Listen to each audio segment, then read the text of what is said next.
teže zarastaju. U Hrvatskoj čak 250.000 osoba pati od osteoporoze. Tako i nije samo, odnosno bolje spriječiti nego liječiti. Ako se već mora liječiti, onda uz lijekove postoje i neki savjeti za zdrav život koje mogu pomoći.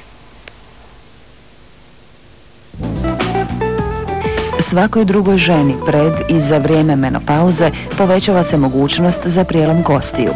Tiha epidemija zvana osteoporoza načela je i gospođu Anu. Imam problema dosta sa kostima jer sam rano ušla u menopauzu, zapravo nasilno, jer sam histerektomirana i već 3 mjeseca nakon toga počele su me jako boliti kosti da bi kasnije završila na ustanovi i tamo su mi dijagnosticirali osteoporozu i osteopeniju. Nisam htjela stati na tome, nego s obzirom sam i sama zdravstveni radnik, počela sam učiti i tražiti onu gimnastičku vježbu koja je baš za mene odlična. Uz terapiju lijekovima i zdravu prehranu napredovanje bolesti blaži kineskom tjelovježbom i filozofijom Tai Chi. Prvo ne opterećuje organizam, može raditi svako, može se raditi u prirodi, doma, u svako doba dana i noći i prikladna je od 7 do 77, mogli bi tako reći.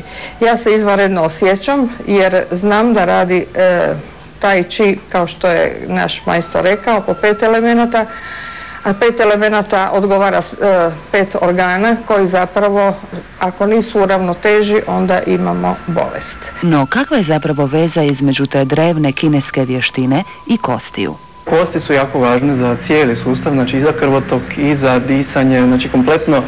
Jako je važno da Tai Chi sa tim sporim pokretima, on zapravo aktivira cijelo tijelo. Spori pokreti su, ajmo reći, bolji iz razloga jer možemo osjećati svoje tijelo i možemo reći dosta. S obzirom na to da su najčešća mjesta prijeloma kralježnica, kuk, bedrena kost, podlaktica i ručni zglob, pokretima se nastoji utjecati baš na te dijelove tijela. Ovo je vježba za kosti natkoljenice zapravo i za kosti lopatice. Znači zajedno ćemo početi sa udahom kao da iščupate drvo gore i spajamo lopatice.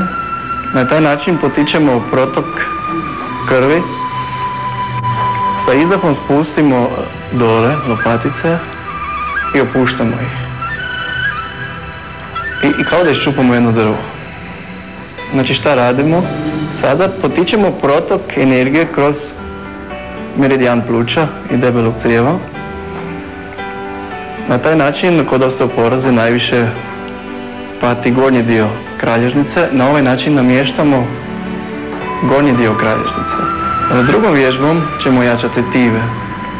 Tetive su važne iz razloga šta kažu Kinezi, one ne stare. Znači oni podupiru rad ostalih organa u tijelu.